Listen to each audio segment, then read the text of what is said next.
नमस्कार, स्वागत है आपका। आप देख रहे हैं भास्कर स्पेशल। आपके साथ मैं हूं रवि मिश्रा। आज बात हांगकांग की। जी हां, हांगकांग इन दिनों उथल पुथल के दौर से गुजर रहा है। चीन के दखल को लेकर शुरू हुए छात्रों के आंदोलन ने सरकार की नींद उड़ा दी है। आंदोलनकारी अपनी मांगों पर अड़े हुए हैं और ड्रैगन है कि मानने को तैयार नहीं। चीन के इसी अड़ियल रुख और अपने राजनीतिक अधिकारों की मांग को लेकर हांगकांग के युवा नाराज हैं और कह रहे हैं हल्ला बोल।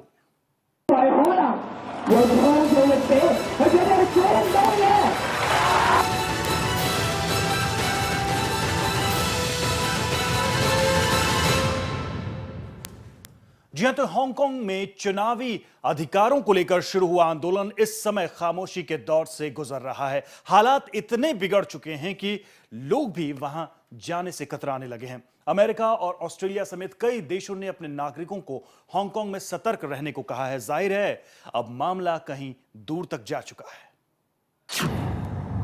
आंदोलन ने रोकी हांगकांग की रफ्तार।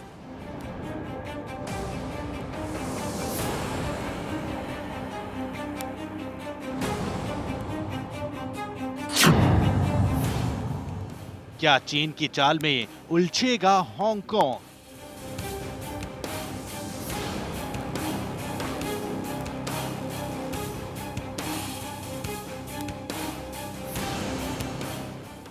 हांगकांग में इन दिनों गदर मचा हुआ है। लोकतंत्र के लिए चल रहे छात्रों के विरोध प्रदर्शन से सरकार हलकान है। प्रदर्शनकारी अपनी मांगों को लेकर सड़क पर जमे हुए हैं। पुलिस की सख्ती के बावजूद लोकतंत्र की मांग कर रहे प्रदर्शनकारी पीछे हटने को तैयार नहीं हैं।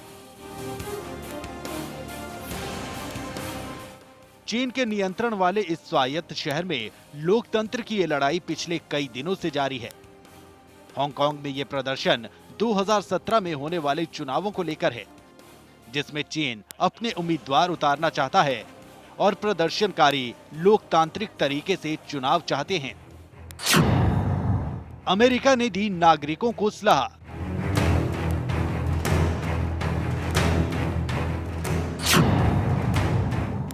बातचीत के जरिए निकाले समाधान।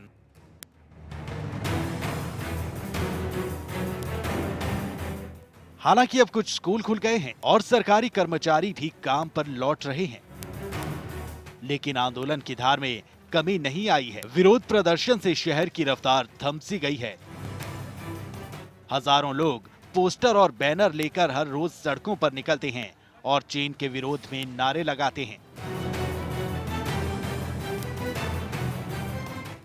हांगकांग में जिस तरह का माहौल बन रहा है, उससे दूसरे देश भी परेशान दिखाई दे रहे हैं।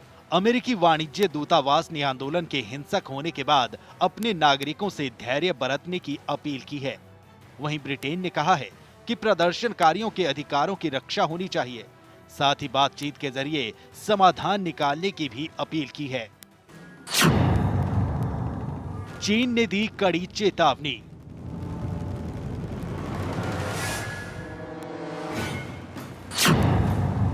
विदेशी दखल बर्दाश्त नहीं। उधर आंदोलन को लेकर भड़के चीन ने कड़े शब्दों में कहा है कि हांगकांग चीन का है।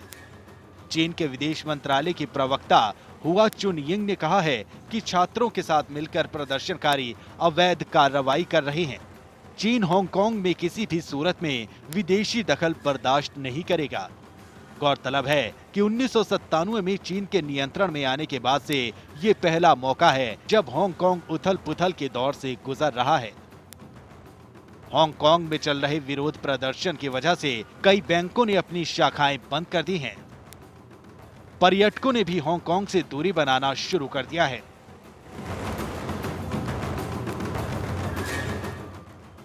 Bureau report, Bhaskar news. और पिछले कई दिनों से आंदोलन कर रहे छात्र 2017 में प्रस्तावित चुनाव में चीन के दखल का विरोध कर रहे हैं। हांगकांग पर 150 साल तक शासन करने के बाद ब्रिटेन ने उसे जुलाई 1997 में चीन को सौंप दिया था। इसके बाद मई 1998 में वहां चुनाव हुए थे।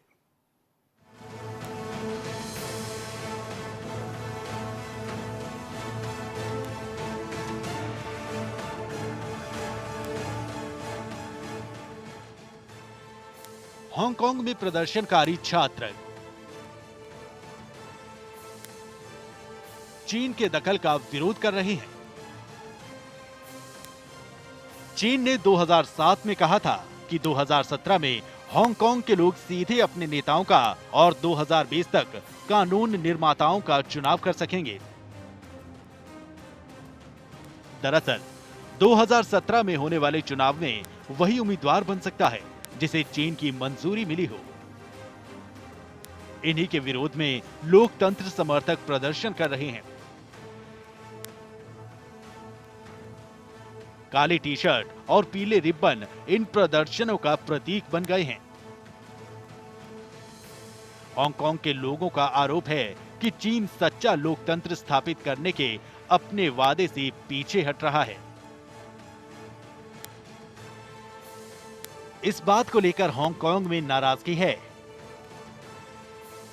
कि चीन ने समझौते की भावना का उल्लंघन किया है, लेकिन इस बात पर भी गंभीर बहस हो रही है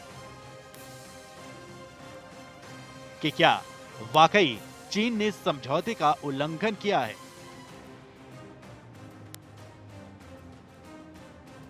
दरअसल हांगकांग पर 150 साल तक शासन करने के बाद ब्रिटेन ने जुलाई 1997 में चीन को सौंप दिया था।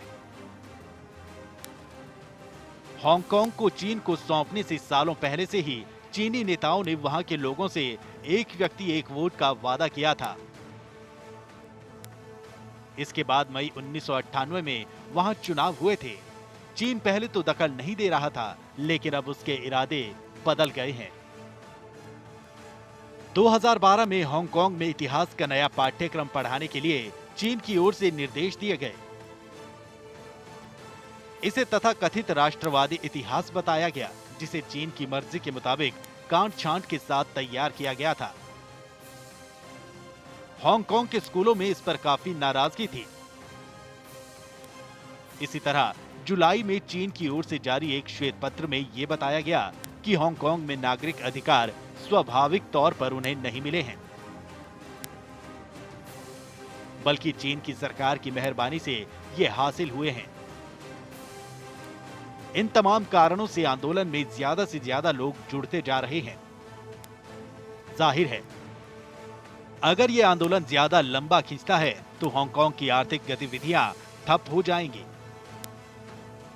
इसका प्रभाव चीन पर तो पड़ेगा ही, साथ ही अंतरराष्ट्रीय कारोबार भी प्रभावित होंगे। हांगकांग में कई बहुराष्ट्रीय कंपनियों के दफ्तर हैं, लिहाजा निवेश को लेकर भी आने वाले समय में दिक्कतें हो सकती हैं। Bureau report, Bhaskar news. और हांगकांग में चल रहे ऑक्यूपाई सेंट्रल आंदोलन की कमान जिन हाथों में है वो कम चौंकाने वाला नहीं है। देखने में भले ही यकीन न हो, लेकिन इस आंदोलन में सबसे आगे जो चेहरा दिख रहा है वो एक 17 साल के लड़के का है, जिसने चीन की नाक में भी दम कर रखा है। नाम जोशुआ, उम्र 17 साल, पेशा छात्र, देश हांगकांग।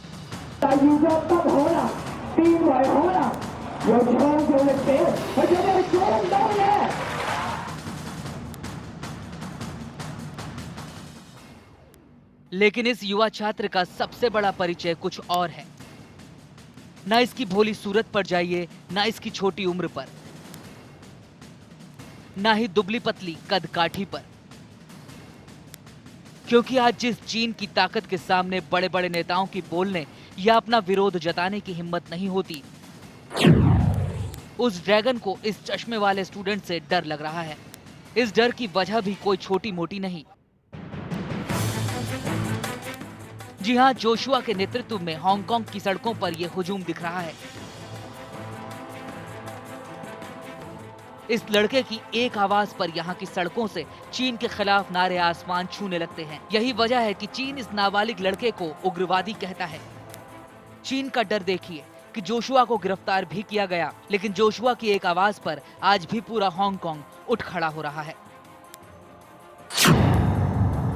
डिस्लेसिया से डेमोक्रेसी तक जोशुआ को देखकर यह अंदाजा लगाना मुश्किल है कि आखिर इस लड़के में क्या है।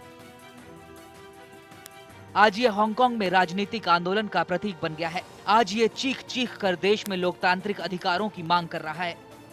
ये फायर ब्रांड टीनेजर लोगों से कहता है कि जब सरकार अत्याचार करती है तब वो कहती है कि समझौता करो, लेकिन मैं पूछता हूं क्यों करे। इस अंदाज से ही पता लगता है कि जोशुआ के भाषणों की चोट कितनी गहरी है, उसके शब्दों में कितनी ताकत है। लेकिन आप ये जानकर हैरान हो जाएंगे कि जोशुआ जन्म से एक ऐसी बीमारी का शिकार रहा है जिसकी वजह से पढ़ने लिखने और बोलने में उसे दिक्कत आती है। इस बीमारी को डिस्लेक्सिया कहते हैं। लेकिन आज उसी डिस्लेक्सिया के पेशेंट की एक पुकार से हजारों युवक अपनी आवाज बुलंद कर रहे हैं। क्या है जोशुआ का इतिहास? जोशुआ का जन्म 13 अक्टूबर 1996 को हुआ था। वो हांगकांग ओपन यूनिवर्सिटी का छात्र है। जोशुआ ने 2 सालों में सोशल मीडिया के माध्यम से युवाओं का ऐसा समूह तैयार किया जो आज स्वतंत्रता आंदोलन में भाग ले रहा है। जोशुआ ने सबसे पहले anti high speed rail protest में बहुत छोटी उम्र में भाग लिया। बाद में 2011 में स्कॉलरिज्म नाम का छात्र समूह बनाया। 2012 में शिक्षा को लेकर सरकारी नीतियों का विरोध किया और अब वो राजनीतिक अधिकारों को लेकर चल रहे आंदोलन का नेतृत्व कर रहा है। हाल ही में पुलिस ने उसे गिरफ्तार कर लिया। घर में उसका कंप्यूटर, पुस्तकों समेत कई चीजें जब्त की गईं। चीन का सरकारी मीडिया उसे उग्रवादी कहता है। जोशुआ के 5 साथी। इस आंदोलन में 5 और चेहरे हैं जो जोशुआ के साथ लड़ाई में हैं। बेनीताई, उम्र 50 साल, पेशा लॉ प्रोफेसर। पहला नाम है 50 साल की बेनीताई का, जो कानून के प्रोफेसर हैं और ऑक्यूपाई सेंट्रल आंदोलन के को फाउंडर भी। चान किम मान, उम्र 55 साल। दूसरा नाम है चान किम मान का, जो एक समाजशास्त्री है। इनकी उम्र 55 साल है। चू यू मिंग, इन्होंने 1989 में तियानमेन चौराहे पर छात्रों के आंदोलन में मदद की थी। अभी हांगकांग में प्रदर्शनकारियों की मदद कर रहे हैं। एडवर्ड चिन, एडवर्ड फंड मैनेजर है और ऑक्यूपाई सेंट्रल को फाइनेंस करते हैं। एलेक्स चाउ, उम्र 24 साल, साहित्य छात्र। और आखिरी चेहरा है एलेक्स चाउ, जिसकी उम्र भी अभी सिर्फ 24 साल है। यह हांगकांग फेडरेशन ऑफ स्टूडेंट्स के अध्यक्ष हैं। ये तमाम लोग आज की तारीख में हांगकांग के आंदोलन की पहचान बन चुके हैं और इनकी एक आवाज पर जनता आज सड़कों पर उतरी हुई है। Bureau report, Bhaskar news.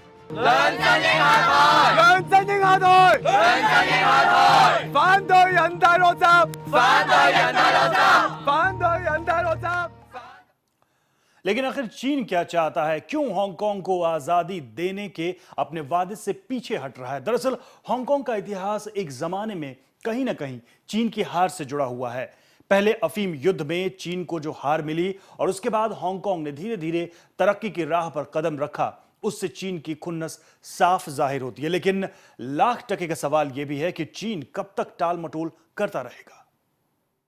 चीन के सामने सबसे बड़ा खतरा क्या है? आखिर आजादी क्यों नहीं देना चाहता है चीन?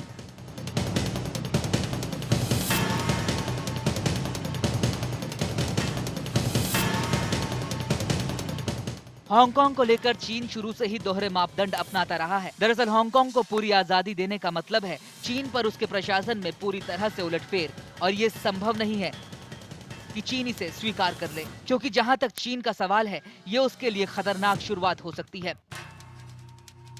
चीन ऐसा कोई आंदोलन नहीं चाहता है जो उसके लिए चुनौती बने, और ना ही वो ये चाहता है कि लोकतंत्र की मांग हांगकांग से चीन तक आ पहुंचे। क्या सभी लोग प्रदर्शनकारियों से सहमत हैं? हांगकांग में कई तरह के विचार वाले लोग हैं, उनका तेजी से ध्रुवीकरण हुआ है।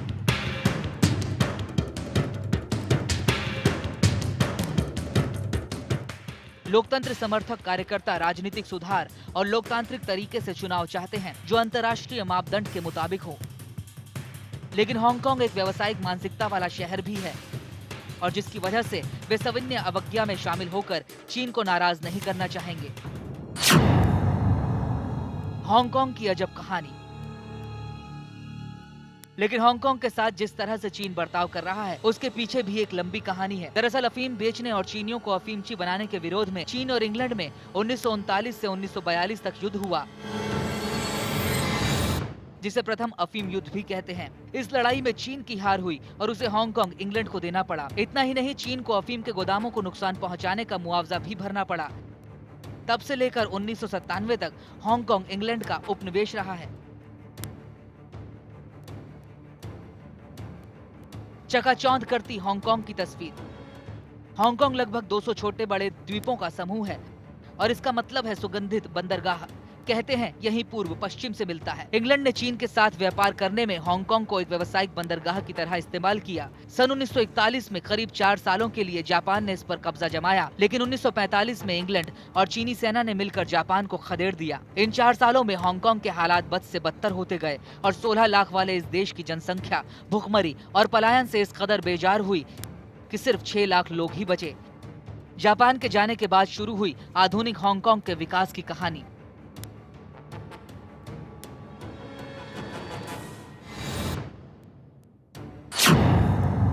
एक शहर जो बुलाता है। हांगकांग के लोगों ने इंग्लैंड का उपनिवेश होते हुए भी हर क्षेत्र में जबरदस्त तरक्की की। गगनचुंबी इमारतें जो दुनिया के किसी भी शहर से ज्यादा है, आधुनिक ट्रैफिक सिस्टम, भ्रष्टाचार मुक्त प्रशासन और सबसे महत्वपूर्ण तेजी से आर्थिक तरक्की। हांगकांग महज एक आयात निर्यात केंद्र तक ही सीमित नहीं रहा, बल्कि उसे बदलकर एक औद्योगिक और वित्तीय केंद्र भी बनाया गया। अपनी मुद्रा हांगकांग डॉलर को मजबूत किया, जो आज दुनिया की 9वें नंबर की कारोबारी मुद्रा है।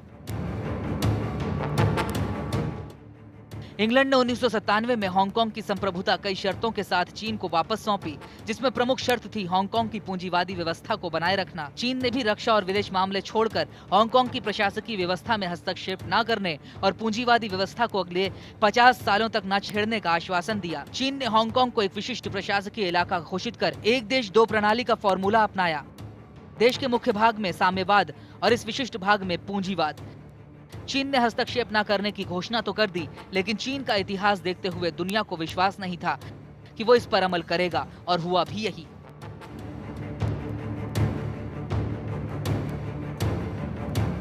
अब चीन धीरे धीरे हांगकांग में अपनी घुसपैठ जमाने लगा है। मजे की बात यह है कि इंग्लैंड और चीन में जब हांगकांग सौंपने की शर्तों पर बातचीत हो रही थी, तब इंग्लैंड के चाहने पर भी हांगकांग के नागरिकों को उसमें कोई प्रतिनिधित्व नहीं दिया गया था। अब हांगकांग की जनता को विश्वास हो चला है कि चीन ने हांगकांग के अंदरूनी मामलों में हस्तक्षेप करना शुरू कर दिया है। जनता चाहती है कि लोकतांत्रिक तरीके से वह अपना प्रतिनिधि चुने, न कि कोई समिति जिसमें चीनी समर्थक सदस्य भरे हों। वे अपने मीडिया और अर्थव्यवस्था को स्वतंत्र देखना चाहते हैं। हांगकांग अब आंच में तप रहा है। अगर चीन ने अपना हस्तक्षेप जारी रखा तो हालात में कभी भी उबाल आ सकता है। Bureau report, Bhaskar news.